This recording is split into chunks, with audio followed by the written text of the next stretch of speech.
நாம இன்னைக்கு பார்க்க போறது ஒரு தாறுமாறான மோட்டிவேஷனல் படம். நாமளும் வாழ்க்கையில கஷ்டப்பட்டு எவ்ளோ பேர் முன்னுக்கு வந்த மாதிரி மோட்டிவேஷனல் படத்தெல்லாம் பார்த்திருப்போம். ஆனா இந்த மாதிரி பசங்களுக்கு கூட வாழ்க்கை இப்படி மாறுமான்னு இந்த படத்த பார்க்கும்போது எனக்கு ஆச்சரியமா இருந்தது. அவங்க எந்த மாதிரி பசங்க, அவங்களுக்கு எப்படி வாழ்க்கை மாறுச்சுன்றத இந்த படத்த ஆரம்பத்துல இருந்து கடைசி வரையும் பார்த்து தெரிஞ்சுக்கோங்க. ஃப்ரோசன் ஹாட் பாய்ஸ்ன்னு 2025ல வெளிவந்த ஒரு தாய்லாந்து படம். ரொம்ப ஒர்த்தான படம். கண்டிப்பா இந்த படம் உங்க எல்லாருக்கும் ரொம்ப பிடிக்கும். அப்படியே இந்த படத்த பார்க்கறதுக்கு முன்னாடி ஒரு லைக்க தட்டி விட்டுருங்க. சரி நம்ம கதைக்குள்ள போயிடுவோமா? இந்த படத்தோட ஸ்டார்ட்டிங் சீன்லயே தாய்லாந்துல இருக்க ஒரு சிறுவர் சீர்திருத்த பள்ளிய தான் நமக்கு காட்டுவாங்க. சிறுவர் சீர்திருத்த பள்ளினா நமக்கு என்னன்னு தெரியும். 18 வயசு நிரம்புறதுக்குள்ள கொலைன்னு பல கிரைம பண்ண சின்ன பசங்கள இங்க கொண்டு வந்து அடைப்பாங்க. அந்த மாதிரியான இடம் தான் இது. அப்போ அந்த ஸ்கூலுக்கு புதுசா 4 பசங்க வேற வந்துட்டு இருக்கானுங்க. அதே நேரத்துல இந்த பக்கம் ஏற்கனவே அந்த ஸ்கூல்ல ஒரு டீச்சர் அம்மா இருக்காங்க. அவங்க அசிஸ்டன்ட் வேகமா ஓடி வந்து இந்த மாதிரி நம்ம ஸ்கூலுக்கு புதுசா 4 பேர் வராங்கன்ற அந்த விஷயத்த சொன்னதும் அந்த அம்மா ரொம்ப ஆர்வமா கொண்டையெல்லாம் போட்டுக்கிட்டு வேக வேகமா அவங்கள பத்தி சொல்லு. இம்ப்ரெசிவா ஏதாவது இருக்கான்னு கேட்போம்ன்னு ஒவ்வொருத்தர பத்தியா கேட்டுக்கிட்டு இருக்கோம். அப்ப அசிஸ்டன்ட் ஒவ்வொருத்தர பத்தி சொல்ல ஆரம்பிப்பான். அப்போ அந்த வண்டியில வந்துட்டு இருக்க 4 பேரையும் நமக்கு காட்டுவாங்க. அதுல ஜப்பியா ஒரு பையன் இருப்பான். அவன் அந்த ஊரோட ஜெனரல் வீட்ல திருட முயற்சி பண்ணியிருக்கானாம். கையும் களவுமா மாட்டிக்கிட்டான். அதனால தான் நம்ம ஸ்கூலுக்கு அவன கூட்டிட்டு வந்துகிட்டு இருக்காங்கன்னு அசிஸ்டன்ட் சொல்றாரு. அடுத்து ஒரு குட்டி பையன் இருப்பான். அவன் என்ன கிரைம் பண்ணான்னு தெரியல பாவம். அப்புறம் இன்னொருத்தன் அவன் அம்மாவோட 2வது புருஷன கத்தியாலே சதக்கு சதக்குன்னு குத்தி கொன்னுப்புட்டானாம். இத கேட்டதுக்கு அப்புறம் கூட அந்த டீச்சர் அம்மாவுக்கு இம்ப்ரெசிவா இல்ல. இன்னும் எவனாவது பெட்டரா தப்பு பண்ணியிருக்கானான்னு தான் கேக்குது அசிஸ்டன்ட் கிட்ட. ஒருத்தன் இருக்கான்னு சொல்லி நம்ம ஹீரோவ பத்தி தான் இன்ட்ரோடக்ஷன குடுக்குறான். அவன் இதுக்கு முன்னாடி 4, 5 சிறுவர் சீர்திருத்த பள்ளிக்கு மாறிட்டானாம். எல்லா இடத்துலயும் அடி தடி கலவரம் தான். அது மட்டும் இல்லாம இவன் ஏற்கனவே இருந்த அந்த சிறுவர் சீர்திருத்த பள்ளியில பெரிய கலவரத்த பண்ணி அத தீ வச்சே கொளுத்திட்டான் மேடம்னு சொல்லுவான். ஆனா இத கேட்டது நம்ம டீச்சர் அம்மாவுக்கு கொஞ்சம் இம்ப்ரெசிவா தான் இருக்கு. அப்ப ஹீரோவையும் நமக்கு காட்டுவாங்க. இவன் இப்பதான் பழைய ஸ்கூல கொளுத்திவிட்டு இந்த புது ஸ்கூலுக்கு மாறியிருக்கான். அப்போ டீச்சர் அம்மா நம்ம ஹீரோ கிட்ட கேட்கும். ஏன்டா உண்மையிலேயே நீ இதுக்கு முன்னாடி இருந்த அந்த ஸ்கூல்ல கொளுத்துனியா என்னன்னு? எல்லாரும் அப்படிதான் சொல்றாங்க. அப்பனா நான் கொளுத்திருப்பேன்னு அவன் சொல்லுவான். ஒருவேளை நீ இந்த ஸ்கூல்லயும் கொளுத்துவியாடா? அப்படி கொளுத்துனேன்னு வச்சுக்கோ. அத பார்த்து நான் ரொம்ப சந்தோஷப்படுவேன்னு டீச்சர் அம்மா சொல்லுது. ஆனா ஹீரோ பெருசா எதுவும் பேச மாட்டான். எப்பவுமே சைலன்ட்டா ஒரு மாதிரி விரக்தியாவே தான் இருப்பான். புதுசா வந்த 4 பேரையும் உள்ள கூட்டு போட்டோ எடுத்து எல்லா விதமான செக்கப்பும் பண்ணி யூனிஃபார்ம் எல்லாம் குடுத்துருவாங்க. புதுசா வந்த 4 பேரும் ஒரே இடத்துல உட்கார்ந்து சாப்பிட்டு கொஞ்சம் ஒண்ணு மண்ணுமா நல்லா பேசி பழகவும் ஆரம்பிச்சுருவாய்ங்க. அப்போ பார்த்தா திடீர்னு அங்க ஏற்கனவே சில பசங்க இருப்பாங்க இல்லையா? அதுல ஒரு கழுகு கேங் இருக்கும். அவைங்க வந்து சீன போட்டு இவைங்கள பூரா ரொம்ப கலாய்ச்சு டார்ச்சர் பண்ணிட்டு இருப்பாய்ங்க. இதுல நம்ம ஹீரோ ரொம்ப டென்ஷன் ஆகி தண்ணி எடுத்து வேகமா கழுகு பாய்ஸோட மூஞ்சில ஊத்திருவான். இதனால பழைய பசங்களுக்கும் புதுசா வந்த நம்ம ஹீரோவோட கேங்குக்கும் அந்த இடத்துல சின்னதா ஒரு சண்டை வரும். இவங்க சண்டை போடுறத பார்த்துட்டு அங்க இருக்க காட்ஸ் எல்லாம் வந்து 2 பேரையும் அதட்டிக்கிட்டு இருப்பாங்க. அப்ப உள்ள ஒருத்தர் என்ட்ரி ஆவாங்க. இந்த அம்மா யாருன்னு பார்த்தா இவங்க தான் இந்த சிறுவர் சீர்திருத்த பள்ளியோட டைரக்டர். பொதுவா நம்ம நாட்டுல எல்லாம் கவர்மெண்ட் தானே இந்த மாதிரி ஸ்கூலை எல்லாம் நடத்துவாங்க. ஆனா தாய்லாந்துல கவர்மெண்ட்டுக்கு கீழ தான். ஆனா கவர்மெண்டோட ஃபண்ட வாங்கி சில பிரைவேட் செக்டார்ஸும் இந்த மாதிரியான ஸ்கூல நடத்துறாங்க. சோ அப்படி ஒரு பிரைவேட் செக்டார் தான் இப்போ நம்ம ஹீரோ வந்திருக்க இந்த சிறுவர் சீர்திருத்த பள்ளியையும் நடத்துது. அதோட டைரக்டர் இந்த அம்மா தான். அவங்க வந்து எல்லாரும் முன்னாடியும் ஸ்பீச் குடுப்பாங்க. உங்கள நான் வெல்கம் எல்லாம் பண்ண மாட்டேன்ப்பா. ஏன்னா நீங்க இங்க வந்தது ஒண்ணும் அந்த அளவுக்கு சந்தோஷப்படுற விஷயம் இல்ல. வெளியில ஏதோ ஒரு பெரிய கிரைம் பண்ணியோ, இல்ல யாரோட உயிரையாவது எடுத்தோ தான் நீங்க இங்க வந்திருப்பீங்க. உங்களால வெளியில யாருக்கோ ஒரு பெரிய இழப்பு ஏற்பட்டிருக்கும். அப்படி இருக்கும்போது நீங்க இங்க வந்தது சந்தோஷமான விஷயமும் இல்ல. அதனால இனிமே நீங்க இங்க வரக்கூடாதுன்னு நான் வேண்டிக்கிறேன்னு அந்த அம்மாவும் நல்லா தான் பேசிட்டு இருக்காங்க அந்த பசங்க முன்னாடி. எல்லாருக்குள்ளயும் நல்லதும் இருக்கும், கெட்டதும் இருக்கும். இந்த சொசைட்டி உங்களுக்குள்ள இருக்க கெட்டத வெளிய கொண்டு வந்திருக்கலாம் இத்தன நாளா. ஆனா உங்களுக்குள்ள இருக்க நல்லத இந்த ஸ்கூல் கண்டிப்பா வெளியில கொண்டு வரும். அப்படி இப்படின்னு இந்த அம்மா பேசிட்டு இருக்கும்போது அங்க இருக்க ஒரு பையன் கூட கை தட்ட மாட்டேங்கிறான். நம்ம டீச்சர் அம்மா இருக்குல்ல அதுதான் வேகமா கை தட்டி சந்தோஷப்பட்டுக்கிட்டு இருக்கோம். ஆனா அது பண்றதெல்லாம் கொஞ்சம் கலாய்க்கிற மாரி தான் இருக்கு. டைரக்டர் அந்த அம்மாவ பார்த்து முறைப்பாங்க. ஏன்னா அந்த டைரக்டரோட சொந்த பொண்ணு தான் இந்த டீச்சர் அம்மா. அம்மாவ தான் போட்டு அது எல்லார் முன்னாடியும் கலாய்ச்சுக்கிட்டு இருக்கு. அப்படியே அந்த இடத்துல சீன கட் பண்ணா நைட்டு நம்ம டைரக்டர் அம்மா வீட்டுக்கு போனதும் பொண்ண போட்டு திட்டிட்டு இருப்பாங்க. எதுக்காக அந்த ஆடிட்டோரியத்துல எல்லார் முன்னாடியும் கை தட்டி கலாய்ச்சிட்டு இருக்க? என் சொந்த பொண்ணான நீயே என்ன நம்பலன்னா மத்தவங்க எப்படி என்ன நம்புவாங்கன்னு கேட்பாங்க. வாஸ்தவமான கேள்விதான். ஆனா நம்ம டீச்சர் அம்மாவுக்கு சொந்த அம்மாவான இந்த டைரக்டரையும் அவங்க நடத்துற இந்த ஸ்கூலையும் சுத்தமா பிடிக்காது. ஆமாமா நீங்க என்ன பேசி என்ன ஆக போகுது? வெளியில எக்கச்சக்கமான தப்ப பண்ணிட்டு தான் அவங்க எல்லாம் இந்த ஸ்கூலுக்கே வந்திருக்காய்ங்க. நீங்க அப்படியே எல்லார் முன்னாடியும் ஸ்பீச் குடுத்ததும் அவங்க கண்ணுலலாம் உடனே முன்னேறியே ஆகணும்ன்ற ஃபயர் வரப்போகுதாக்கும். எனக்கு இந்த ஸ்கூல் மேலயும் உங்க மேலயும் சுத்தமா நம்பிக்கை இல்லன்னு நம்ம டீச்சர் அம்மா சொல்லுது. இத பாரு நீயும் அந்த ஸ்கூல்ல தான் டீச்சரா வேலை பாக்குற. என்ன நம்பலனா கூட உன் வேலைய நீ நம்புன்னு டைரக்டர் அம்மா சொன்னா, அதுதான் இங்க பிரச்சனையே. எனக்கு நான் பாக்குற வேலை பிடிக்கும். ஆனா அத இந்த ஸ்கூல்ல பாக்குறதா எனக்கு சுத்தமா பிடிக்கலன்னு டீச்சர் அம்மா சொல்றாங்க. பொதுவா நம்ம டீச்சர் அம்மா இந்த மரப்பொருள் இருக்கு இல்லையா? அதுல சிற்பம், உருவம்லாம் செய்யக்கூடிய ஒரு ஆளு. அந்த கலையத்தான் இந்த சீர்திருத்த பள்ளியில இருக்க பசங்களுக்கும் சொல்லிக் குடுத்துட்டு இருக்காங்க. அந்த வேலை இவங்களுக்கு பிடிக்கும் தான். ஆனா அந்த வேலைய இந்த ஸ்கூல் ஸ்கூல்ல இருக்க பசங்களுக்கு சொல்லிக் குடுக்குறது நம்ம டீச்சர் அம்மாவுக்கு சுத்தமா பிடிக்கல. வெளியில போய் யாருக்காவது சொல்லிக் குடுத்தா, கண்டிப்பா இந்த கலைய கத்துக்கிட்டு அவைங்க முன்னேற வாய்ப்பு இருக்கு. ஏற்கனவே இங்க இருக்க பசங்கலாம் எக்கச்சக்கமா தப்பு பண்ணவைங்க. அவைங்களுக்கு இந்த கலைய சொல்லிக் குடுத்தா, அவைங்க இத கத்துக்கிட்டு பெருசா எப்படி மாறப் போறாய்ங்க? இதுக்கெல்லாம் வாய்ப்பு இருக்குமான்னு நம்ம டீச்சர் அம்மாவுக்கு இந்த ஸ்கூல் மேலயும், அம்மா மேலயும் நம்பிக்கையே கிடையாதுங்க. அதனால தான் அம்மா கிட்ட இவ்ளோ வாக்குவாதம் பண்ணிட்டு இருக்காங்க. அப்பா கிட்ட இருந்து மெசேஜ் வரும். அவர் இப்போ ஜப்பான்ல இருக்க சப்பாரோன்ற ஒரு சிட்டில வாழ்றாராமா. அதுல இருந்து தான் ஒரு பிக்சர் எடுத்து அனுப்பிச்சு வச்சிருக்காரு. அத பார்த்ததும் நம்ம டீச்சர் அம்மாவுக்கு ரொம்ப பிடிச்சு போயிருது. அப்பா நானும் அங்க வரட்டுமான்னு அப்பாட்ட கேட்கிறா. கண்டிப்பாடா நீயும் என் கூடவே வந்து இருந்துக்கலான்னு அப்பாவும் சொல்றாரு. உடனே இவளுக்கு சின்ன வயசு ஞாபகம்லாம் வரும். சின்ன வயசா இருக்கும்போது குட்டியா ஒரு சிட்டுக்குருவியெல்லாம் கூட இவரு மரத்தால செஞ்சு குடுத்திருப்பாரு. அதையெல்லாம் எடுத்து பார்த்துட்டு இருப்பா. இவளுக்கு அம்மாவ தான் பிடிக்காது. ஆனா அப்பாவ ரொம்ப பிடிக்கும். அது மட்டும் இல்லாம நம்ம டீச்சர் அம்மாவோட அப்பா இருக்காரு இல்லையா, அவர் அந்த டைரக்டர் அம்மா கிட்ட டிவோர்ஸ் வாங்கிக்கிட்டு வேற ஒரு கல்யாணம் பண்ணிக்கிட்டு ஜப்பான்ல செட்டில் ஆயிட்டாரு. இப்போ நம்ம டீச்சர் அம்மாவோட ஒரே லட்சியமே எப்படியாவது அம்மா கிட்ட இருந்து பிரிஞ்சு போய் அப்பா கூட சேர்ந்துடணும்ன்றது தான். ஆனா அதுக்கு அம்மா விட மாட்டேங்கிறாங்க. என்ன பண்றது ஏது பண்றதுன்னு ஒண்ணும் புரியல. அப்போ அப்பாவே மெசேஜ் போடுவாரு. அந்த சப்பாரோ சிட்டில இன்டர்நேஷனல் லெவல்ல ஒரு பனிச்சிற்பம் செதுக்கக்கூடிய போட்டி நடக்க போகுது. நீ வேணா வரியா நம்ம அங்கெல்லாம் போய் என்ஜாய் பண்ணலான்னு அப்பா மெசேஜ் போட்டிருக்காரு. அப்பதான் இவளுக்கு ஏதோ கிளிக் ஆகுது மண்டைக்குள்ள. வேகமா ஓடி போய் அந்த காம்படிஷன பத்தி சர்ச் பண்ணி பாப்பா. ஆனா இவளுக்கு பெரிய அப்செட். ஏன்னா பனிச்சிற்பம் செதுக்கக்கூடிய அந்த போட்டியில கலந்துக்கிற வயசு இவளுக்கு இல்ல. அந்த வயசெல்லாம் இவ தாண்டிட்டா. சரி நம்மளால தான் முடியாது. நம்ம ஸ்கூல்ல இருக்க பசங்கள வச்சு வேணா ஒரு டீம உருவாக்கலாமான்னு யோசிப்பா. ஆனா பனியில சிற்பம் பண்ற அளவுக்குலாம் அங்க எவனும் திறமைசாலி கிடையாதே. அதுக்கெல்லாம் வாய்ப்பே இல்லன்னு அவளுக்கே நல்லா புரிஞ்சு போச்சு. இவ ரொம்பவே கவலைப்படவும் ஆரம்பிப்பா. அப்புறம் மறுநாள் காலையில அந்த ஸ்கூலுக்கு புதுசா வந்த பசங்க எல்லாருமே எந்த கிளாஸுக்கு போலான்னு கூட்டமா நின்று யோசிச்சுட்டு இருப்பாங்க. ஆளாளுக்கு ஒன்னொன்னு பேசிட்டு இருக்கும்போது நம்ம ஹீரோ இந்த ஸ்கூல்லயே எந்த இடம் ரொம்ப ஈஸியா இருக்கும் அத சொல்லுங்கடான்னு கேட்டதும் அங்க இருக்க ஒரு பையன் சொல்லுவான் நம்ம டீச்சர் அம்மாவோட கிளாஸ் தான். இவ அங்க இருக்க பசங்களுக்கெல்லாம் இந்த மரத்தை வச்சு எப்படி கார்விங் பண்றதுன்னு சொல்லி கொடுத்துட்டு இருக்கா இல்லையா, அவ ஆனா அங்க சொல்லி கொடுக்கவே மாட்டா. சும்மா பசங்களை அப்படியே விளையாட விட்டுட்டு ஓரமா படுத்து தூங்கிடுவா. சோ அதுதான் அங்க இருக்கிறதுல ஈஸியான கிளாஸ். அதனால அந்த கிளாஸ் தான் நம்ம ஹீரோவும் சூஸ் பண்ணி வருவான். பார்த்தா இவ அங்க தூங்கிட்டு தான் இருப்பா. பசங்க எல்லாம் ஆளாளுக்கு விளையாடிட்டு இருப்பாங்க. இவங்க விளையாடிட்டு இருந்ததுல நம்ம டீச்சர் அம்மாவோட தூக்கம் வேற திடீர்னு கெட்டு போச்சு. அதனால அந்த அம்மா டென்ஷன் ஆகி கம்பு எடுத்துக்கிட்டு வரும். பார்த்தா அதுக்கு பெரிய ஷாக்கு. அங்க உள்ள டேபிள்ல எவனோ ஒருத்தன் இவங்க அப்பா சின்ன வயசுல ஒரு சிட்டுக்குருவிய மரத்தால செஞ்சு கொடுப்பாரு இல்லையா, அதே மாதிரி ஒண்ணு செஞ்சு வச்சிருக்கான். அத பார்த்ததும் அத அப்படியே கையில எடுப்பாங்க பாருங்க, ஆடி போயிருவாங்க. அது மரத்தால பண்ண மாதிரியே உங்க கண்ணுக்கு இப்ப தெரியாது, பனியால பண்ண மாதிரி தெரியும். டேய்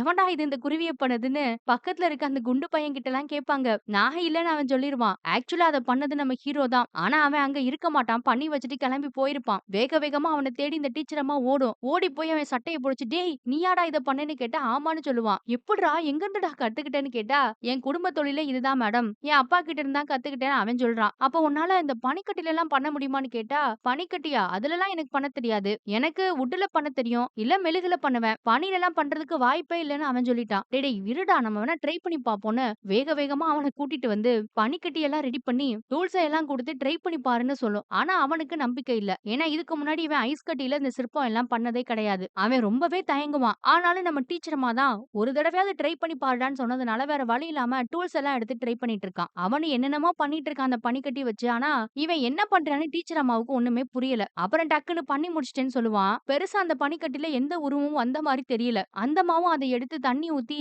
உருவம் என்னன்னு பாக்கலான்னு பார்த்தா, இருங்க ஃபர்ஸ்ட் எதுக்கு என்ன பண்ண சொன்னீங்கன்னு கேட்பான். இந்த மாதிரி சப்பாரோல ஒரு பனிச்சிற்பம் செய்யற போட்டியை நடத்த போறாங்க.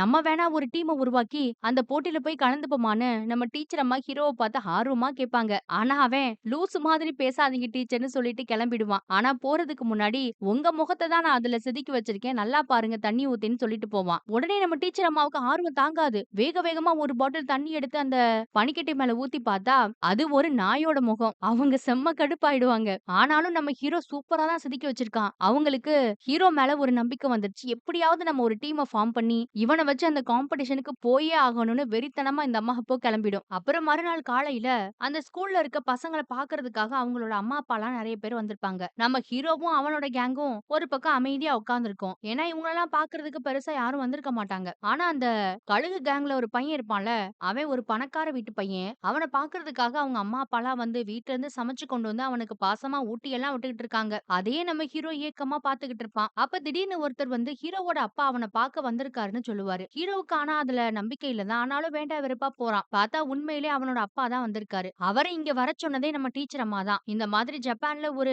பனிச்சிற்பம் செதுக்குற போட்டி இருக்கு, உங்க பையனுக்கு திறமை இருக்கு, அவன் கலந்துக்கிட்டா பெரிய பெரிய ஆளா வருவான் அப்படி இப்படின்னு அப்பாவை ஏத்தி விட்டு அந்த அம்மா தான் இங்க அனுப்பியிருக்கு. அத பத்தி தான் அப்பாவும் வந்து மகன் கிட்ட பேசிக்கிட்டு இருக்காரு. நீ ஒருவேள அந்த போட்டியில கலந்துக்கிட்டா உன் லைஃப் மாறலாம்டா மகனேன்னு சொல்லிட்டு இருக்காரு. ஆனா அவனுக்கு அதுலலாம் பெருசா இன்ட்ரெஸ்ட் இல்ல, விருப்பமும் இல்ல. அப்புறம் அப்பா குடியெல்லாம் விட்டுட்டேன், இப்ப குடிக்கிறது இல்ல. நீ என்ன நெனச்செல்லாம் கவலைப்படாதன்னு சொல்லிட்டு இருக்காரு மகன் கிட்ட. இவன் ஒண்ணும் பாசமாலாம் அப்பா கிட்ட பேச மாட்டான். அவர் பேசுறது எல்லாத்தையும் கேட்டுக்கிட்டு விரக்தியில அங்கிருந்து எந்திரிச்சு போயிடுவாங்க. இவன் போயிட்டு இருக்கும்போது திடீர்னு அந்த கழுகு பாய் இருக்கான்ல, அந்த பணக்கார வீட்டு பையன். அவன் வேகமா ஓடி வந்து, "ஏன்டா என்னைய மொறச்சு மொறச்சு பாக்குறேன்னு" நம்ம ஹீரோ கிட்ட சண்டைக்கு வருவான். நம்ம ஹீரோவும் என்ன கடுப்புல இருந்தான்னு தெரியல. அவன போட்டு மூஞ்சிலே குத்து குத்துன்னு குத்தி மூக்கையெல்லாம் உடைச்சு விட்டுருவான். இது அங்க பெரிய பிரச்சனை ஆயிரும். அதனால நம்ம ஹீரோவ தூக்கி கிரேடு எஃப்ல போட்டுருவாங்க. இந்த செடிக்கெல்லாம் தண்ணி ஊத்தணும் இப்ப நம்ம ஹீரோ. அந்த வேலைய தான் பாத்துட்டு இருப்பான். அப்போ நம்ம டீச்சர் அம்மா வந்து, "ஏன்டா இப்படி தேவையில்லாத வேலையெல்லாம் பண்ணிட்டு இருக்க? ஒரு டீம உருவாக்கணும், போட்டிக்கு போணும்னு என்னென்ன சொல்லிட்டு இருக்கேன் உன்கிட்ட. அத விட்டுட்டு ஏன்டா இப்படி சண்டையெல்லாம் போட்டுட்டு இருக்கன்னு?" ஹீரோ கிட்டே கேட்டுட்டு இருப்பாங்க. ஆனா அவனுக்கு இந்த போட்டியில நம்பிக்கை இல்ல. "இத பாருங்க மேடம், நான் இதுவரைக்கும் இந்த மாதிரி 5 சீர்திருத்த பள்ளியில இருந்துட்டேன். என் மேலலாம் யார் நம்பிக்கை வைப்பா? எனக்கெல்லாம் திறமை இருந்தா மட்டும் போதுமா? போங்க மேடம்னு" டீச்சர் அம்மாவ கத்தி விட்டுருவான். அப்பதான் அவ ஒரு உண்மைய சொல்லுவா. "இத பாரு, நான் என் அப்பாவ பார்க்கணும். என் அப்பா ஜப்பான்ல தான் இருக்காரு. வேற ஒரு குடும்பத்தோட. என் அப்பா இதுவரைக்கும் என்ன அங்க வர சொன்னதே இல்ல. இப்பதான் ஒரே ஒரு தடவ சொல்லியிருக்காரு. நான் மட்டும் ஒரு டீம உருவாக்கி அந்த காம்படிஷனுக்கு போனேன்னு வச்சுக்கோயேன், என்ன பார்த்து என் அப்பா ரொம்ப பெருமைப்படுவாரு. அவருக்காக தான் நான் இதெல்லாம் பண்றேன். தயவு செஞ்சு புரிஞ்சுக்கோடா, இது ஒர்க் அவுட் ஆகும்னு" எவ்வளவோ சொல்லி பாப்பா. ஆனா நம்ம ஹீரோவுக்கு டீச்சர் அம்மாவோட இந்த ஐடியா மேல சுத்தமா நம்பிக்கை கிடையாது. நானே எக்கச்சக்கமா கிரைம பண்ணிட்டு இங்க வந்து உட்கார்ந்துருக்கேன். என்னையெல்லாம் யாராவது வெளிநாட்டுக்கு போட்டிக்கெல்லாம் அனுப்புவாங்களா? இதெல்லாம் சாத்தியமான்னு சொல்லிட்டு போயிடுவான். அவன் சொல்றதும் ஆனா வாஸ்தவம் தான். ஏன்னா இங்க இருக்க பசங்க எல்லாம் சாதாரணப்பட்டவங்க கிடையாது. வெளியில ஏதோ ஒரு குற்றத்த பண்ணி இங்க வந்து உட்கார்ந்துருக்காங்க. இவங்களுக்கு என்னதான் திறமை இருந்தாலும், இவங்கள வேற நாட்டுல நடக்கக்கூடிய ஒரு காம்படிஷன் வரைக்கும் கூட்டிட்டு போகுறது சாதாரணமான விஷயம் இல்லன்னு நம்ம டீச்சர் அம்மாவுக்கும் இப்ப நல்லாவே புரியுது. அதுக்கு மேல் இடத்துலலாம் நெறைய பெர்மிஷன் எல்லாம் வாங்க வேண்டியது இருக்கு. காசெல்லாம் கூட தேவைப்படுது. அதுக்காக இந்த சிறுவர் சீர்திருத்த பள்ளிக்குன்னு ஒரு டைரக்டர் குரூப் இருப்பாங்க. அதுக்கு ஒரு தலைவர் கூட இருப்பாருங்க. அந்த கமிட்டில போய் இவளோட ஐடியா எல்லாத்தையும் சொல்லுவா. ஆனா அவங்கலாம் இவளோட ஐடியாவ கேட்டுட்டு கெக்க புக்கன்னு சிரிப்பாங்க. ஏன்னா தாய்லாந்து ரொம்ப சூடான ஒரு நாடாமா. அங்க பனி பெய்யுற மாதிரி இடமும், இந்த பனிச்சிற்பம் செய்றதுக்கான ஆளுங்களும் கிடையாது. அப்படி இருக்கும்போது இந்த போட்டியில நம்ம எப்படி கலந்துக்க முடியும்னு கேட்பாங்க எல்லாரும். அவ அதுக்கு அந்த ஜபிபாய் மூலமா ஒரு பெரிய பனிக்கட்டி எல்லாம் கொண்டு வந்து வச்சிருப்பா. அவளும் என்னென்னமோ பேசி எல்லாரோட மண்டைய கழுவி எப்படியாவது சம்மதிக்க வைக்கணும்ன்றதுக்காக அந்த தலைவர ரொம்ப ஐஸ் வச்சுக்கிட்டு இருப்பா. இந்த காம்படிஷன்ல மட்டும் நம்ம ஜெயிச்சிட்டோம். அப்புறம் ஜப்பான்ல மட்டும் இல்ல தலைவரே, நம்ம நாட்டுல கூட எல்லா இடத்துலயும் உங்க போட்டோவ தான் போடுவாங்கன்னு ரொம்ப பில்டப் எல்லாம் பண்ணுவா. இதுல மனுஷன் ரொம்ப குளிர்ந்து போயி, "உன் ஐடியாவுக்கு நான் ஓகே சொல்லிடுறேன்னு" சொல்றாரு. ஆனா அம்மா சும்மா இருப்பாங்களா? "இங்க தான் பனிக்கட்டிய கொண்டு வந்து வச்சிருக்கீங்களே, உங்க மேல நம்பிக்கை வரணும்னா ஒரு டெமோவ காட்டுங்க பாப்போம்னு" ஆரம்பிச்சு விட்டாங்க. இத கேட்டதும் நம்ம டீச்சர் அம்மாவுக்கு பகீர்னு இருக்கு. ஏன்னா அந்த இடத்துக்கு இன்னும் நம்ம ஹீரோ வரவே இல்ல. அங்க இருக்க ஒரே ஆளு நம்ம ஜப்பி பாய் மட்டும் தான். அவனுக்கு இந்த பனிக்கட்டில சிற்பம்லாம் செய்ய தெரியாது. ஆனாலும் வேற வழி இல்லாம அவன தான் செய்ய சொல்லுவா முதல்ல. அவனும் அந்த டூல்ஸ வச்சு ஏதோ வித்தையெல்லாம் காட்ட முயற்சி பண்ணுவான். அதுக்குள்ள டீச்சர் அம்மாவோட அசிஸ்டன்ட் இருக்கான்ல, அவன் போய் வேகமா நம்ம ஹீரோவ கூட்டிட்டு வந்துடுறான். நம்ம ஹீரோவும் அடிச்சு புடிச்சு இங்க ஓடி வந்துடுறான். இப்போதான் நம்ம டீச்சர் அம்மாவுக்கு அப்பாடான்னு வரும். அப்புறம் நம்பிக்கையோட நம்ம ஹீரோ அந்த பனியில ஒரு சிற்பத்த செதுக்க ஆரம்பிப்பாங்க. அப்பதான் நமக்கு ஒரு பிளாஷ்பேக்க காட்டுவாங்க. இதுக்கு முன்னாடி டீச்சர் அம்மா அவன்கிட்ட போய் பேசும்போது, அவன் நம்பிக்கை இல்லாம தானே பேசியிருப்பான். அப்புறம் அவன வேகமா அவளோட கிளாஸ் ரூமுக்கு இழுத்துட்டு போயிருப்பா. அவன் செஞ்சு வச்ச அந்த சிட்டுக்குருவிய காட்டி, "உன்னோட திறமையெல்லாம் இந்த சிட்டுக்குருவியோட முடிஞ்சு போகணும்னு நீ நினைக்கிறியா? இல்ல இதுக்கு மேல வளரணும்னு நினைக்கிறியான்னு?" கேட்டிருப்பா. அந்த ஒரு பாயிண்ட் அவனுக்குள்ள ஒரு ஸ்பார்க்க உண்டு பண்ணியிருக்கும் போல. அதனால அவனுக்கும் இந்த ஐடியாவ ட்ரை பண்ணி பார்க்கலான்னு தோணுது. அதனால தான் பையன் அசிஸ்டன்ட் பின்னாடி அடிச்சு புடிச்சு ஓடி வந்திருக்கான். அவன் எல்லார் முன்னாடியும் ரொம்ப அருமையா ஒரு பறக்கிற குருவிய செஞ்சுகிட்டு இருக்கான். அதுவும் கிட்டத்தட்ட நல்லா தான் வந்துகிட்டு இருக்கு. அப்போன்னு பார்த்து அவன் பதட்டப்பட்டதுனால என்னன்னு தெரியல, அதோட ரெக்கையோட மேல் பாதி லேசா உடைஞ்சிரும். உடனே எல்லாரும் ஷாக் ஆயி பார்ப்பாங்க. ஆனாலும் நம்ம டீச்சர் அம்மா தான் அவனையும் சமாதானப்படுத்தி, சுத்தி இருக்க கூட்டத்தையும் கொஞ்சம் ஆசுவாசப்படுத்தி, அப்படி இப்படின்னு ஏதேதோ பிட்ட போட்டு பேசி, அவன நல்லபடியா அந்த சிற்பத்த முடிக்க வச்சுருவாங்க. அவன் ரொம்ப அழகா ஒரு பனிச்சிற்பத்த அந்த இடத்துல செஞ்சு காட்டிருவான். எல்லாரும் அத பார்த்து மிரண்டு போயிருவாய்ங்க. உடனே அந்த தலைவரும் இவங்களுக்கு தேவையான எல்லா உதவியும் செய்யறேன்னு ஒத்துக்கிருவாருங்க. இதுல நம்ம டீச்சர் அம்மாவுக்கும் பசங்களுக்கும் ரொம்பவே ஹாப்பி. அடுத்ததா அந்த காம்படிஷனுக்கு இன்னும் 2 மாசம் இருக்காமா. அந்த 2 மாசம் நம்ம கடுமையா பிராக்டிஸ் பண்ணணும்னு டீச்சர் அம்மா சொல்லிட்டு இருக்கு. ஆனாலும் இப்போ திறமையான ஹீரோ ஒருத்தன் மட்டும் தானே இருக்கான். ஒரு டீம உருவாக்கணும்னா இன்னும் நெறைய பேர் நமக்கு தேவைப்படுவாங்கன்னு டீச்சர் அம்மா சொல்றாங்க. சோ இந்த ஸ்கூல்ல இதே மாதிரி திறமை உள்ளவங்கள நம்ம கண்டுபிடிச்சாகணும்னு டீச்சர் அம்மா பசங்க கிட்ட சொல்லுவாங்க.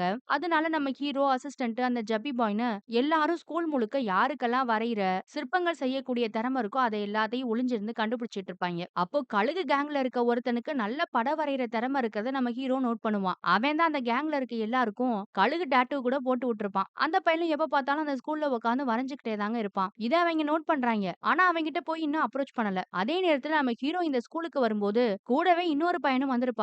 அவன் நம்ம ஹீரோவுக்கு ஃப்ரெண்டு தான். அவன் இந்த ஃப்ரூட்ஸ், வெஜிடபிள்ஸ்ன்னு அதெல்லாம் அழகழகா கார்விங் பண்ணிக்கிட்டு இருப்பான். அவன அப்படியே தொக்கா புடிச்சு, "நீ எங்களோட டீம்ல சேர்ந்துக்கிறியா? இந்த நடக்க போற காம்படிஷனுக்கு வரியான்னு?" கேட்பாங்க.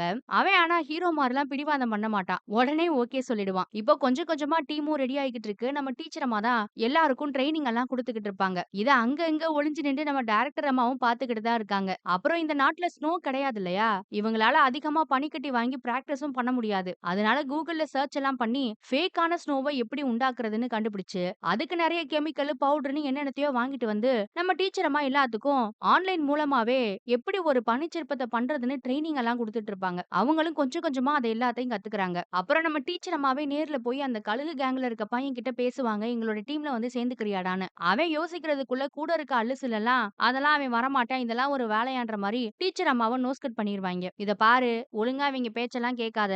கடைசி வரைக்கும் அப்புறம் நீ இந்த பயலுகளுக்கு டாட்டூ போட்டுட்டே திரிய வேண்டியதான். உன் வாழ்க்கையில நீ அடுத்த கட்டத்துக்கு போகணும்னு முயற்சி பண்ணு. அப்படி ஒரு வேளை உனக்கு ஆசை இருந்தா எங்க கேங்ல வந்து சேர்ந்துக்கோன்னு டீச்சர் அம்மா சொல்லிட்டு வேகமா வந்துடுவாங்க. அப்புறம் இவங்க பாட்டுக்கு எப்பவும் போல பிராக்டிஸ் எல்லாம் பண்ணுவாங்க. இவங்க பிராக்டிஸ் பண்றத பார்த்து அந்த கழுகு கேங் இருக்காங்கல்ல, அவங்க நக்கலா அவங்களுக்குள்ளேயே பேசிக்கிட்டு இருப்பாய்ங்க. நம்ம பசங்க நைட்டும் பகலுமா பிராக்டிஸ் பண்ணும்போது ஒரு நாள் நைட் அந்த கழுகு கேங் பாய்ஸ் கிட்ட தொக்கா மாட்டிக்கிருவாய்ங்க. ஏற்கனவே ஹீரோ அந்த கழுகு பாய் ஒருத்தன அடிச்சதுனால, அதுக்கு பழி வாங்குறதுக்காக ஹீரோவ போட்டு அடிப்பாய்ங்க. மாறி மாறி எல்லாரும் சண்டை போட்டு அங்க பெரிய கலவரம் ஆயிரும். அப்புறம் அங்க அந்த பசங்கள பாதுகாக்கிறதுக்கு நெறைய காட்ஸ் இருப்பாங்கல்ல, அவங்க வந்து எல்லாரையும் போட்டு அடிப்பாங்க. விஷயம் தெரிஞ்சு நம்ம ஹீரோயின் தான் வந்து எல்லாத்தையும் காப்பாத்துவா. அப்புறம் அவ தான் எல்லாருக்கும் மருந்தெல்லாம் போட்டு விடுவா. அப்போ அந்த கழுகு கேங்கோட டாட்டூ பையன்கிட்ட எங்க கேங்ல வந்து சேர்ந்துக்கூடான்னு கேட்டதும் அவனும் ஓகே சொல்லிடுவான். ஆனா இது நம்ம ஹீரோவுக்கு சுத்தமா புடிக்காது. இத்தன நாளா மாறி மாறி சண்டை போட்டுக்கிட்டு அடிதடியெல்லாம் பண்ணிட்டு எப்படி இவன் கூட ஒரே டீம்ல இருக்க முடியும்னு அவன் கோபத்துல கத்துவான். அப்புறம் எல்லாரும் ஒண்ணா சேர்ந்து தான் பிராக்டிஸ் பண்ணுவாங்க.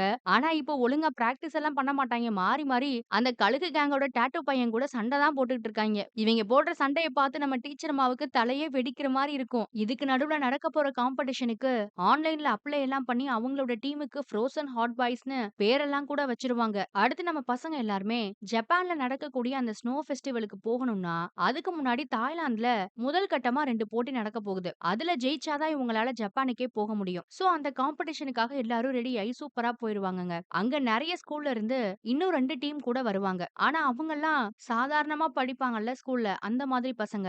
இவங்க மட்டும் தான் இந்த சீர்திருத்த பள்ளியில இருந்து வந்திருக்காங்க. அதனால இவங்கள பார்த்து எல்லாருமே கேலி பண்ணிலாம் சிரிப்பாங்க. ஆனா நம்ம பசங்களும் டீச்சர் அம்மாவும் அதையெல்லாம் காதுலயே போட்டுக்க மாட்டாங்க. அப்புறம் ஒரு நூடுல்ஸ் மண்ட இருப்பாரு. அவர் தான் அந்த காம்படிஷன நடத்துறவரு. அவரு வந்து 2 லெவலா காம்படிஷன் வைக்க போறோம். அதுல நீங்க ஜெயிச்சா தான் ஜப்பானுக்கு போட்டியில கலந்துக்க போக முடியும்லாம் சொல்லிக்கிட்டு இருப்பாரு. அப்புறம் முதல் லெவல் காம்படிஷன். அவங்களே ஒரு மாடல உள்ள இறக்கி விடுவாங்களாம். அந்த மாடல் மாதிரி இவங்க ஒரு சிற்பத்த செதுக்கணுங்க. யாருடா அந்த மாடல்னு பார்த்தா அந்த நூடுல்ஸ் மண்ட தான். அத பார்த்து எல்லாரும் ஷாக் ஆயிடுவாங்க. அப்புறம் எல்லாரும் அவங்க டீம்ல யார் யாருக்கு நல்லா வரைய தெரியுமோ அவங்கள வச்சு அச்சு அசலா அந்த மாடல் மாரியே ஒரு பிக்சரையும் ரெடி பண்ணுவாங்க. நம்ம டீம் சார்புல அந்த கழுகு பாய்ஸோட டாட்டூ பையன் இருக்கான்ல, அவன் தான் வரைஞ்சுகிட்டு இருப்பான். எல்லா டீமும் வரைஞ்சு முடிச்சதுக்கு அப்புறம் கூட இவன் ரொம்ப நேரமா வரையறான். அப்படி என்னத்தடா இவன் வரைஞ்சு எடுத்துட்டு வந்தான்னு பார்த்தா, அத பார்த்து மத்த எல்லாருக்கும் ஒரே ஷாக்கு. "டேய் என்னடா பண்ணி வச்சிருக்க? இது ஜோக்கான்னு" ஹீரோலாம் கேட்பான். "இத பாரு கண்டிப்பா இது ஒர்க் அவுட் ஆகும். எனக்கு நம்பிக்கை இருக்குன்னு" வரைஞ்சவன் சொல்லிக்கிட்டு இருக்கான். அப்படி அவன் என்ன வரைஞ்சான்னு தெரியல. அதுல நம்ம ஹீரோவுக்கும் மத்தவங்களுக்கும் டவுட். ஆனாலும் ஜப்பி பாயும் இன்னொருத்தனும் ட்ரை பண்ணி பார்க்கலாம்டா, எங்களுக்கும் நம்பிக்கை இருக்குன்னு சொன்னதும், வேற வழி இல்லாம நம்ம ஹீரோவும் அவன் வரைஞ்சு எடுத்துட்டு வந்தத சிற்பமா செதுக்க ஆரம்பிச்சுருவாங்க. குடுத்திருக்க டைமுக்குள்ள எல்லாரும் அழகா சிற்பத்த செஞ்சு முடிச்சுருவாங்க. ஒவ்வொரு டீமா அவங்க செஞ்சதெல்லாம் பிரசன்ட் பண்ணுவாங்க. 2 டீம் அப்படியே அச்சு அசலா அவர மாதிரி சிற்பத்த செதுக்கி வச்சிருப்பாங்க. அடுத்து நம்ம பசங்க என்னடா பண்ணி வச்சிருக்காங்கன்னு பார்த்தா, திரைய தொறந்ததும் எல்லாத்துக்கும் ஷாக்கு. அவர் ஒரு போஸ்ல நின்றுப்பாரு. மத்த எல்லாரும் அதே போஸ்ல தான் அவர செதுக்கி வச்சிருக்காங்க. ஆனா இவங்க மட்டும் அவருக்கு 2 ரெக்கைய போட்டு வச்சிருக்காய்ங்க. இத பார்த்து தான் ஆரம்பத்துல நம்ம ஹீரோ ஷாக் ஆனான் போல. வரைஞ்சவன் தான் இந்த குழப்பத்துக்கெல்லாம் காரணம். இத பார்த்ததும் டீச்சர் அம்மா ஷாக் ஆயிடுவா. போச்சு அவ்வளவுதான் சோலி முடிஞ்சு போச்சுன்னு நினைக்கும்போது, இவங்க பண்ண அந்த சிற்பம் அந்த நூடுல்ஸ் மண்டைக்கு ரொம்ப பிடிச்சு போயிரும். அதனால இவங்க டீம செலக்டும் பண்ணிடுவாங்க. நம்ம பசங்களுக்கெல்லாம் ரொம்ப குஷியா இருக்கும். இவ்வளவு நாள் சண்டை போட்டுட்டு இருந்தவங்க இப்பதான் ஒரே டீமா ஒண்ணு மண்ணா சந்தோஷப்பட்டு குதிச்சிட்டு இருப்பாங்க. அடுத்து நெக்ஸ்ட் லெவல்ல இவங்களுக்கெல்லாம் பனிக்கட்டிய குடுப்பாங்க. அதுல ஒரு பெரிய அன்னப்பறவைய சிதிக்க வைக்கணுமா. யாரோட அன்னப்பறவையோட கழுத்து ரொம்ப நீளமா இருக்கோ அதையெல்லாம் அளந்து பார்த்து முதல் 2 டீம நாங்க ஜப்பான்ல நடக்க போற அந்த இன்டர்நேஷனல் லெவல் காம்படிஷனுக்கு அனுப்புவோம்னு அனௌன்ஸ் பண்றாங்க. அதுக்கான ஏற்பாடெல்லாம் பண்ணி வச்சிருக்காங்க ஏற்கனவே. உடனே நம்ம பசங்களும் வேக வேகமா அந்த சிற்பத்தெல்லாம் செதுக்கிட்டு இருப்பாய்ங்க. ஆனா மத்தவங்க எதிர்பார்க்கிற மாரி ரொம்ப பெருசா நம்ம அன்னப்பறவையோட கழுத்த செஞ்சோம்னா கண்டிப்பா கழுத்து உடைஞ்சு விழுந்துரும். அதனால 2 அடிக்கு மேல அந்த கழுத்த உயர்த்த முடியாதுன்னு ஹீரோ ஆரம்பத்திலேயே சொல்லிருவான் எல்லார்கிட்டயும். இவங்களும் ஒரு பக்கம் செஞ்சுகிட்டு இருப்பாய்ங்க. மத்தவங்களும் செதுக்கிட்டு இருப்பாங்க. அப்ப பார்த்தா பக்கத்து டீமோட சிலை இவங்கள விட ரொம்ப ஹைட்டா இருக்கு. பார்த்தாலே தெரியுது அதோட நீளம் அதிகம்னு. ஒரு வழியா டைமுக்குள்ள 3 டீமுமே பண்ணி முடிச்சுருவாங்க. நம்ம நூடுல்ஸ் மண்ட வந்து டீம் பண்ணி வச்ச அந்த சிற்பத்த அளந்து பார்ப்பாரு. அது ஒரு 249 சென்டிமீட்டர் இருக்கும். 2வது நம்ம பசங்களோடது. அது பார்த்தா 246 சென்டிமீட்டர் தான் இருக்கு. இவங்களுக்கு மனசே விட்டு போயிடும். ஏன்னா 3வது இருக்க அன்னப்பறவை பார்க்கிறதுக்கே பெருசா தெரியுது. அத அளந்து பார்த்தா அது 277 சென்டிமீட்டர் இருக்கு. போச்சு இதுல நம்ம தோத்துட்டோம்னு எல்லாரும் ரொம்ப அப்செட் ஆயிருவாங்க. டீச்சர் அம்மாவும் சரி, அந்த காம்படிஷன பார்க்க வந்த டைரக்டர் அம்மாவும் சரி ரொம்பவே அப்செட் ஆயிருவாங்க. ஆனா என்னன்னு தெரியல நம்ம டீச்சர் அம்மா அந்த 3வது அன்னப்பறவை மட்டும் குறுகுறுன்னு பார்த்துக்கிட்டே இருப்பா. திடீர்னு அவ எப்பவும் ஒரு கம்பு வச்சிருப்பா. அத எடுத்துட்டு வந்து வேகமா அந்த அன்னப்பறவையோட கழுத்துல ஒரே போடு. எல்லாரும் ஆடி போயிடுவாங்க அத பார்த்து. அப்பதான் அவ அதுக்குள்ள ஒண்ணு கண்டுபிடிப்பா. அந்த பயலுக ஒரு அக்ரிலிக் ராட அந்த சிற்பத்தோட கழுத்துல முட்டு குடுத்து தான் உயரமா செஞ்சு வச்சிருக்காய்ங்க. அத கண்டுபிடிச்சு இவங்க சீட்டிங் பண்ணிருக்காங்கன்னு எல்லார் முன்னாடியும் அவ நிரூபிச்சுருவா. அதனால அந்த டீம் டிஸ்குவாலிஃபை ஆயிடும். இப்போ நம்ம ஃப்ரோசன் ஹாட் பாய்ஸ் இருக்காங்க இல்லையா? அவங்கள தான் ஜப்பானுக்கு போற 2வது டீமா செலக்ட் பண்ணிருக்காங்க. எல்லாருக்கும் அத கேட்டதும் ரொம்ப சந்தோஷமா இருக்கும். எல்லாரும் ஆடி பாடி குதிச்சிட்டு இருப்பாய்ங்க. அப்புறமா எல்லாரும் ஸ்கூல்ல அத என்ஜாயும் பண்ணிட்டு இருக்காங்க. இந்த பசங்க 4 பேரும் இந்த காம்படிஷன்ல செலக்ட் ஆனதுனால, அந்த சீர்திருத்த பள்ளியில இருந்தே இவங்களுக்கு ஒரு லீவு மாரி குடுத்து வீட்டுக்கு போய் தங்கிட்டு வர சொல்றாங்க. அதனால பசங்க எல்லாருக்குமே ரொம்ப ஹாப்பி தான். ஆனா நம்ம ஹீரோவுக்கு ஹாப்பி இல்ல. ஏன்னா அவங்க அப்பா எப்பவுமே குடிச்சிட்டே இருப்பாரு. குடிச்சிட்டு நம்ம ஹீரோவ போட்டு அடிப்பாரு. அதனால வேற வழி இல்லாம இவனும் அப்பாவ அடிப்பான். சோ அந்த தப்பால தான் அவன் பல தடவ சீர்திருத்த பள்ளிக்கே வரான். அத நினைச்சு அவன் அப்செட்டா இருப்பான். அப்புறம் அந்த டாட்டூ பையன் இருக்கான் இல்லையா? அவன் ஒரு நாள் ரொம்ப குடிச்சிருக்கும்போது, அவனுக்கு ஆகாத ஒரு பையன அடிச்சே கொன்னுட்டானாம். போதையில ஏதோ கோவத்துல பண்ணிட்டேன். ஆனா அந்த ஒரு விஷயம் என் லைஃபையே மாத்திருச்சுன்னு சொல்லி அவன் ரொம்ப ஃபீல் பண்ணிக்கிட்டு இருக்கான். அப்புறம் நம்ம ஹீரோவோட ஃப்ரெண்ட் ஒருத்தன் இருப்பானே, அம்மாவோட 2வது புருஷன கொலை பண்ணவன். அவனும் அவன் பண்ண தப்ப நினைச்சு ரொம்ப வருத்தப்படுவான். எப்ப பார்த்தாலும் எங்க அம்மாவ போட்டு அந்த ஆளு அடிச்சுட்டே இருக்காரு. அதனால அவர சும்மா விடக்கூடாது, கொன்னே ஆகணும்னு திடீர்னு எனக்கு ஒரு நாள் வெறி வந்து நான் அப்படி பண்ணிட்டேன். நான் அப்படி பண்ணியிருக்க கூடாது. என் வாழ்க்கையே அதனால போச்சுன்னு ரொம்ப வருத்தப்படுவான். இப்படி ஒவ்வொருத்தருக்கு பின்னாடியும் ஒவ்வொரு கதை இருக்கும். ஆனா அதெல்லாம் ஏன் பண்ணோம்னு இப்ப அவங்க எல்லாமே ரொம்ப வருத்தப்பட்டுட்டு இருக்காங்க. இதையெல்லாம் கேட்கும்போது நம்ம டீச்சர் அம்மாவுக்கும் ரொம்ப வருத்தமா தான் இருக்கு. அப்புறம் இவங்க எல்லாம் ஊருக்கு போறதுக்கு முன்னாடி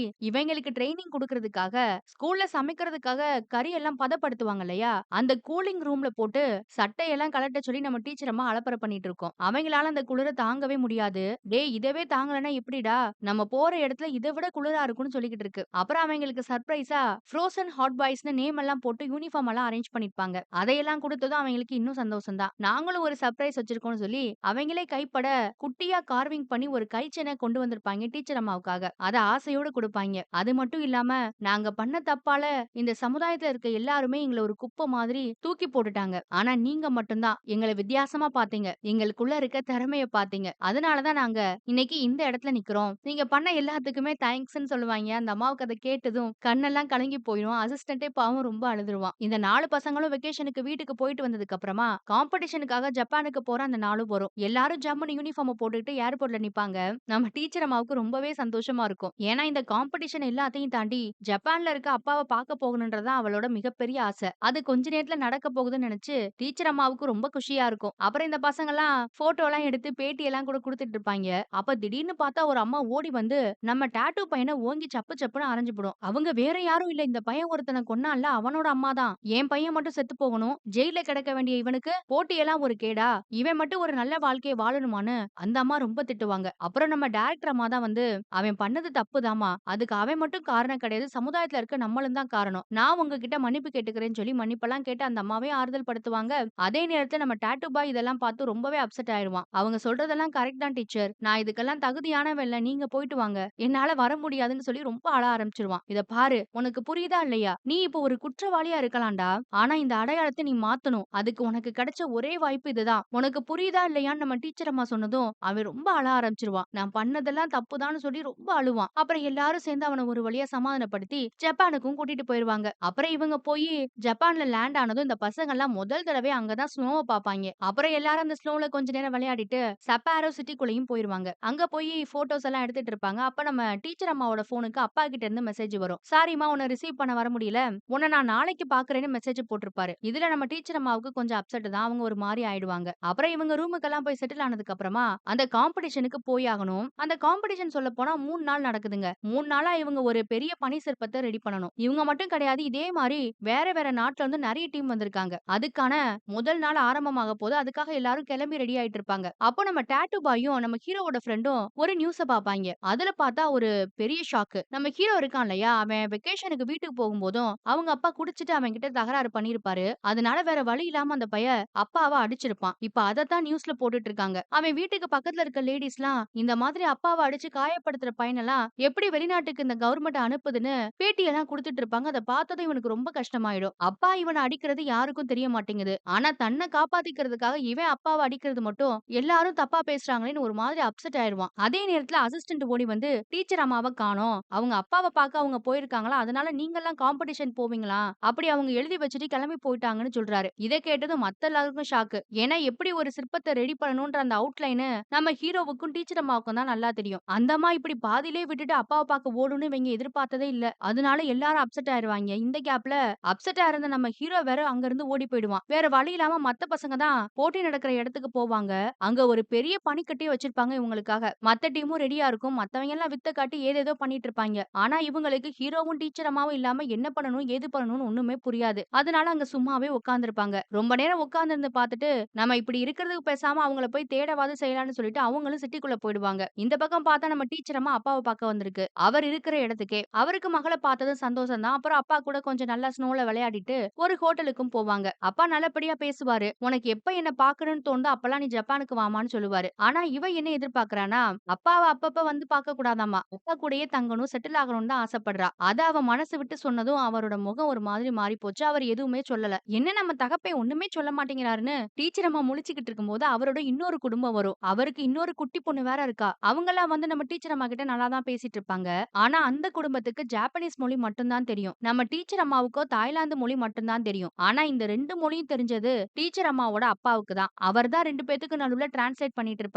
அப்ப அந்த குட்டி பொண்ணு சொல்லுவா, "நாங்க ஜூக்கு போறோம். நீங்க வரீங்களான்னு?" அவரோட இன்னொரு பொண்டாட்டி கூட, "அந்த பொண்ணையும் கூப்பிடுங்களேன். நம்ம கூட ஜூக்கு வரட்டும்னு" தான் சொல்றாங்க. ஆனா இவரு அவங்க 2 பேர்கிட்டயும் ஜாப்பனீஸ் மொழியில, "அதெல்லாம் வேண்டாம். நம்ம குடும்பமா போய்க்கலாம் தனியா. அவலாம் வந்தா நல்லா இருக்காதுன்னு" சொல்றாரு.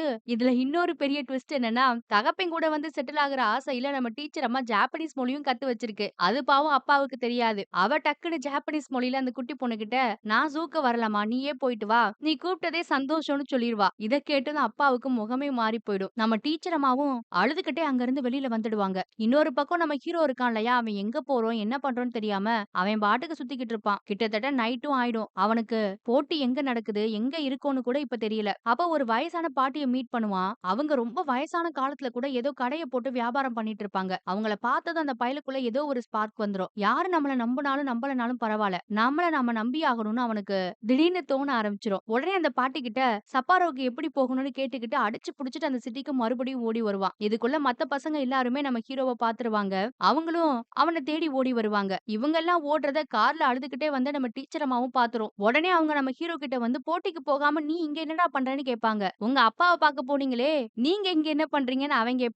அப்பான்னு சொன்னதும் அவங்களால தாங்க முடியாது. அவன கட்டி புடிச்சு என்ன மன்னிச்சிடுடான்னு ரொம்ப அழுவாங்க. அப்புறம் மத்த பசங்களும் அந்த இடத்துக்கு வந்துருவாங்க. அப்புறம் நம்ம டீச்சர் அம்மாவும் ஹீரோவும் தான் எல்லார்கிட்டயும் சாரி கேட்டு அழுதுட்டு இருப்பாங்க. ஆனா இப்போ அத பத்தி பேசுறதுக்கு நேரம் கிடையாது. நம்ம போட்டிக்கு போயே ஆகணும்னு சொல்லி எல்லாரும் போட்டி நடக்கிற இடத்துக்கு போய் பார்த்தா, மத்தவங்கலாம் வேக வேகமா சிற்பத்த செதுக்கிட்டு இருக்காங்க. ஆனா இவங்களோட பனிக்கட்டில மட்டும் எந்த ஒரு மாற்றமும் இல்லாம அது அப்படியே பிளாங்கா நிக்கும்.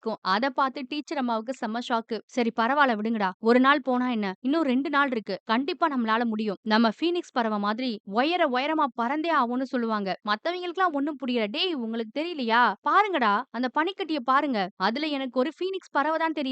உங்க கணக்கு தெரியலையான்னு அவங்க கேட்பாங்க. அவங்கள உத்து பார்த்துட்டு இவங்களோட மோட்டிவேஷனால எங்களுக்கும் ஃபீனிக்ஸ் பறவை தான் தெரியுதுன்னு சொல்லி வேக வேகமா அந்த பனிக்கட்டியில ஒரு ஃபீனிக்ஸ் பறவைய செதுக்குறதுக்கான எல்லா வேலையும் ஆரம்பிச்சுருவாங்க. ஏற்கனவே ஒரு நாள் வேஸ்ட்டா போனதுனால எவ்ளோ சீக்கிரம் முடியுமோ அவ்ளோ சீக்கிரம் இந்த ஃபீனிக்ஸ் பறவைய செதுக்கி ஆகணும்ன்றதுக்காக நம்ம பசங்க ரொம்ப வெறித்தனமா நைட்டு முழுக்க செதுக்கிட்டு இருப்பாங்க. எப்பவுமே அந்த இடத்துல -10 டிகிரி தான் குளிர் இருக்குமா. ஆனா இன்னைக்குன்னு பார்த்து -16 டிகிரி இருக்கு. ரொம்ப குளிராவும் இருக்கு. இந்த மாரி குளிர்ல அவங்க இதுவரைக்கும் இருந்ததே இல்ல. அதே போல இந்த மாதிரி பனிக்கட்டில அவங்க செதுக்குனதும் கிடையாது. ஆனாலும் விடாமுயற்சியோட வேலை பார்த்துக்கிட்டு இருக்காங்க. எல்லா வேலையும் பண்ணி முடிச்சுட்டு நைட்டு ரொம்ப லேட்டா தான் போய் தூங்குவாங்க. மறுநாள் காலையில பார்த்தா மத்த டீம் எல்லாம் வருவாங்க. அவங்களுக்கு ஒரு ஷாக்கு. ஏன்னா நம்ம பசங்க எல்லாருக்கும் முன்னாடியும் வந்து வேக வேகமா அந்த சிற்பத்த செதுக்கிட்டு இருப்பாங்க. இவங்க ஃபீனிக்ஸ் பறவைய செய்ற மாதிரி பக்கத்துல இருக்க டீம் எல்லாம் ஆளாளுக்கு ஒண்ணொண்ணு பண்ணிட்டு இருப்பாங்க. அதுல இந்த அமெரிக்கா டீம் கூட ஒரு பெரிய செம்மறியாட்டு தலைய பனியிலேயே செதுக்கிட்டு இருக்காங்க. இப்படி எல்லாரும் பரபரப்பா வேலை பார்க்கும்போது மத்த டீம் எல்லாம் அப்பப்போ சாப்பிடறதுக்காக அங்கிருந்து கிளம்புறதுண்டு. ஆனா நம்ம பசங்க அந்த டைம கூட வேஸ்ட் பண்ணாம ஏதோ கிடைச்சத வாங்கி அந்த இடத்துலயே உட்கார்ந்து சாப்பிட்டுட்டு இருப்பாங்க. இங்க இந்த காம்படிஷன் நடக்கிறது லைவா வேற டிவில டெலிகாஸ்ட் ஆயிருக்கும். அத நம்ம டைரக்டர் அம்மாவும், பசங்களும் அந்த சீர்திருத்த பள்ளியில இருந்து பாத்துக்கிட்டு தான் இருப்பாங்க. நம்ம பசங்க ஆர்வமா வேலை பாத்துக்கிட்டு இருக்கும்போது, நம்ம ஜபீபாய் இருக்கான் இல்லையா? அவன் அந்த ஃபீனிக்ஸ் பறவையோட அடிப்பகுதிய செதுக்கிக்கிட்டு இருப்பான். அப்போ யாருமே எதிர்பார்க்காத மாதிரி அந்த பனியில ஒரு பெரிய ஓட்ட விழுந்துரும். எல்லாரும் அடிச்சு புடிச்சு ஓடி வந்து என்னன்னு பார்த்தா, அந்த பனிக்கட்டியில ஒரு பெரிய மரத்துண்டு இருந்திருக்கு போல. அத நம்ம பசங்கலாம் ஒரு வழியா வெளியிலயும் எடுத்துறானுங்க.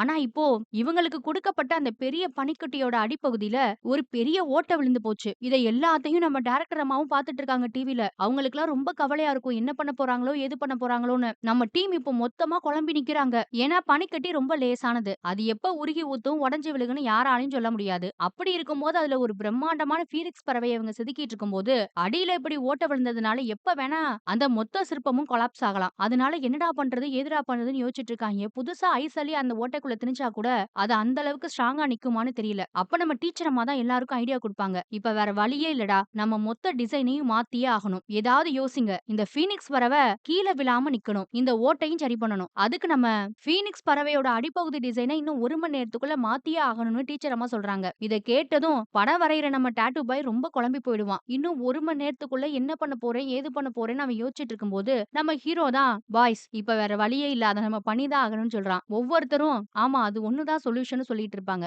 என்னடா என்ன டெக்னிக் வச்சிருக்கீங்கன்னு டீச்சர் அம்மாவும் அசிஸ்டன்ட் கேட்டா சொல்ல மாட்டாங்க. சுத்தி இருக்க எல்லாருமே ஏதோ ஒரு அட்வான்ஸ்ட் டெக்னிக் அவங்க யோசிச்சுட்டாங்க போலன்னு நினைச்சிட்டு இருக்கும்போது 4 பேரும் கட்டி பிடிச்சு சேரப் பண்ணி கத்திக்கிட்டு இருப்பாங்க. அட இவ்வளவு தானான்னு நம்ம டீச்சர் அம்மாவுக்கு ரொம்ப கடுப்பா இருக்கும். அப்போ அசிஸ்டன்ட் தான் சொல்லுவான், மேடம் அவங்க எல்லாம் ஒத்துமையா இருந்து இதை செய்ய போறாங்க. கண்டிப்பா பாருங்க இது நல்லபடியா முடியும்னு. அப்புறம் வேக வேகமா டிசைன் எல்லாம் மாத்தி அன்னைக்கு நைட்டு தூங்காம கூட சிற்பத்தை செதுக்கிக்கிட்டு இருப்பாங்க. மாங்கு மாங்குன்னு எல்லாரும் வேலை பார்த்ததுல அந்த பனியில பாவம் அந்த பசங்களோட கையெல்லாம் காய்ச்சு போயிரும், காயமாயிரும் அங்கங்க. அந்த அளவுக்கு பாவம் கஷ்டப்பட்டு வேலை பார்த்துட்டு இருக்காங்க. அப்புறம் 3வது நாள் காலையில பார்த்தா இன்னமும் நம்ம பசங்க மாங்கு மாங்குன்னு வேலை தான் பார்த்துக்கிட்டு இருக்காங்க. ஆனா இப்போ ஃபீனிக்ஸ் பறவைய கணக்கச்சிதமா கிட்டத்தட்ட முடிச்சுட்டாங்க. அத சுத்தி இருக்கவங்க எல்லாம் பார்த்து உங்களோட டிசைன் ரொம்ப சூப்பரா இருக்கு. நீங்க அழகா கொண்டு வந்திருக்கீங்கன்னு சொன்னதும் நம்ம பசங்களுக்குலாம் ரொம்ப சந்தோஷமா இருக்கும். ஏன்னா இந்த மாதிரி பாராட்டெல்லாம் இதுவரைக்கும் எங்களுக்கு கிடைச்சதே கிடையாது. இங்க நடக்கிற எல்லாத்தையுமே தாய்லாந்துல இருந்து இந்த பசங்களோட அப்பா அம்மா, நம்ம டைரக்டர் அம்மான்னு எல்லாரும் பார்த்துக்கிட்டு இருப்பாங்க. இன்னும் கொஞ்ச நேரத்துல போட்டி முடிய போது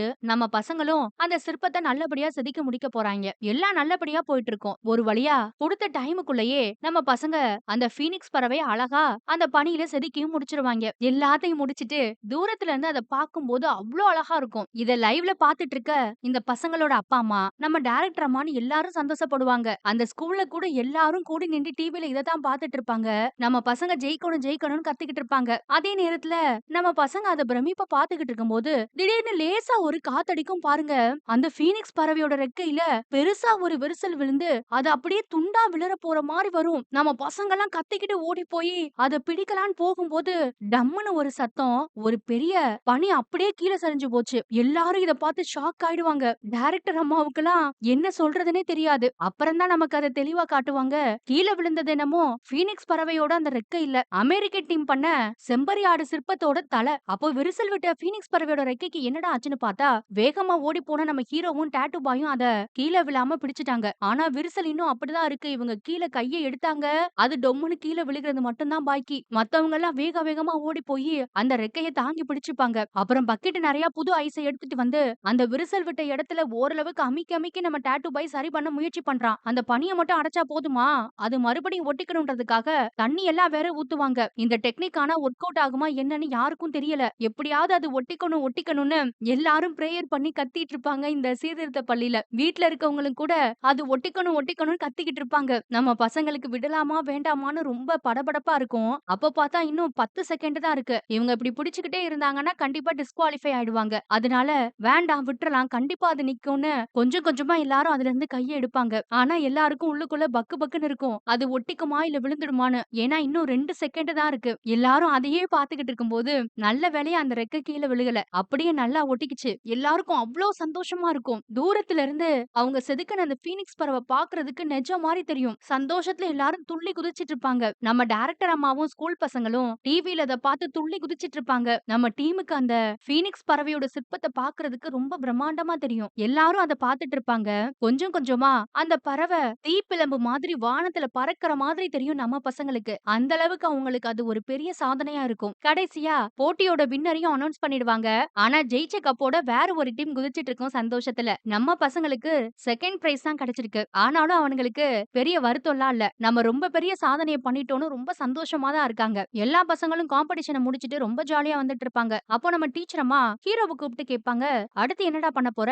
உன் அப்பாவ வேற அடிச்சுட்டு வந்துட்ட. இப்போ உனக்கு 18 வயசு கிட்டத்தட்ட முடிஞ்சிருச்சு. அதனால உன்ன அடல்ட் ஜெயிலுக்கு தான் கூட்டிட்டு போவாங்க. நான் வேணா உனக்காக வாதாடுறதுக்கு வக்கீல் யாரையாவது ஏற்பாடு பண்ணவா? ஏதாவது ஹெல்ப் பண்ணவான்னு கேக்குறாங்க." ஆனா அவன் வேண்டான்னு சொல்லிருவான். நீங்க ஹெல்ப் பண்ணவான்னு கேட்கும்போதே தெரியுது, என் மேல தப்பு இருக்காதுன்னு என்ன நீங்க நம்புறீங்கன்னு. அது ஒண்ணே எனக்கு போதும்னு சொல்லிடுவான். அவங்களுக்கும் இவன் சொன்னதுல ரொம்ப சந்தோஷம் தான். அதே சந்தோஷத்தோட அங்க இருந்து மறுபடியும் தாய்லாந்துக்கும் வந்துருவாங்க. இங்க வந்ததும் ஜெயிச்ச டீமையும் நம்ம டீமையும் வச்சு எல்லாரும் இன்டர்வியூ எடுத்து போட்டோலாம் எடுத்துட்டு இருப்பாங்க. அந்த இடத்துல அவங்களுக்கு நல்ல மரியாதை கிடைக்கும். இவங்கெல்லாம் பல குற்றங்கள பண்ணியிருந்தா கூட, இதுக்கு முன்னாடி மக்கள் இவங்கள பார்த்த விதமும், இப்ப பார்க்கிற விதமும் வேற மாரி இருக்கும். இதையெல்லாம் பார்த்து நம்ம டைரக்டர் அம்மாவுக்கும், டீச்சர் அம்மாவுக்கும் ரொம்பவே சந்தோஷம் தான். அப்ப டைரக்டர் அம்மா பொண்ணுகிட்ட, "என்ன உன் அப்பாவ போய் பார்த்தியா? என்ன ஆச்சுன்னு?" கேட்பாங்க.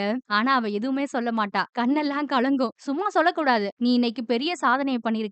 உன்னால தான் இந்த வெற்றி. உன்ன நெனச்சா எனக்கு ரொம்ப பெருமையா இருக்குன்னு" சொல்லுவாங்க பொண்ண பார்த்து. ஆனா நம்ம டீச்சர் அம்மா மூஞ்சிய திருப்பிக்கிட்டே, "அம்மா மாரி தானே பொண்ணும் இருப்பான்னு" சொல்லும். இப்ப அவங்களும் அப்பாவ விட அம்மா தான்டா பெஸ்ட்ன்றத புரிஞ்சுக்கிட்டாங்க. அதே நேரத்துல அந்த இடத்துக்கு போலீஸ் வந்து ஹீரோ அவனோட அப்பாவ அடிச்ச குற்றத்துக்காக அவன அரெஸ்ட் பண்ணி ஜெயிலுக்கும் கூட்டிட்டு போயிருவாங்க.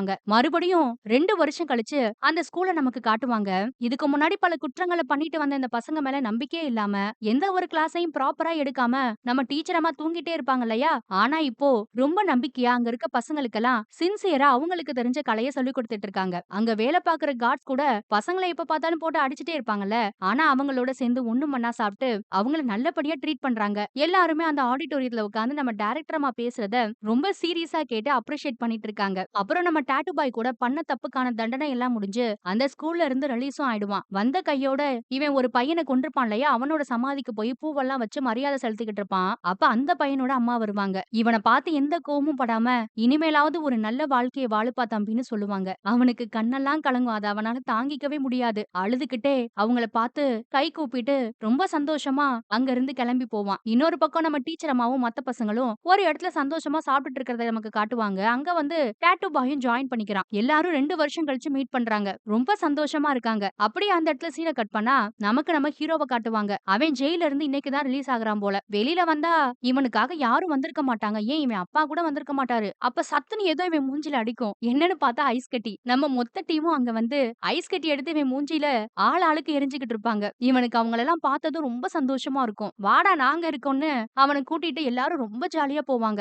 அங்க பாருங்கடா ஃபீனிக்ஸ் பறவை தெரியுதுன்னு நம்ம டீச்சர் அம்மா சொல்ல, எல்லாரும் வானத்த பார்த்தா மேகல்லாம் கூடி அப்படியே ஒரு ஃபீனிக்ஸ் பறவையோட ரூபத்துல இருக்கும். நாம எவ்ளோ பெரிய தப்பு பண்ணியிருந்தாலும் சரி, நம்ம மனசு பல தடவ உடைஞ்சு போயிருந்தாலும் சரி, நமக்கும் நல்லா வாழ்றதுக்கு ஒரு வாய்ப்பு கிடைக்கும். அந்த வாய்ப்ப பிடிச்சுக்கிட்டு நாம ரொம்ப பிரைட்டா வாழலாம். இந்த அழகான மெசேஜோட இந்த படத்த ரொம்ப சூப்பரா முடிச்சிருப்பாங்க. இந்த படம் ரொம்ப மோட்டிவேஷனலா இருந்ததுல, இந்த படம் உங்களுக்கு எந்த அளவுக்கு பிடிச்சிருக்குன்றத மறக்காம கமெண்ட்ல சொல்லுங்க. அப்படியே போற போக்குல ஒரு லைக்கையும் தட்டி விட்டுருங்க. அப்பதான் உங்களுக்கு பிடிச்ச இந்த படம் இன்னும் நிறைய பேரை சென்றடையும். இதே மாரி இன்னொரு நல்ல படத்துல அடுத்து நாம சந்திக்கலாம். Thank you.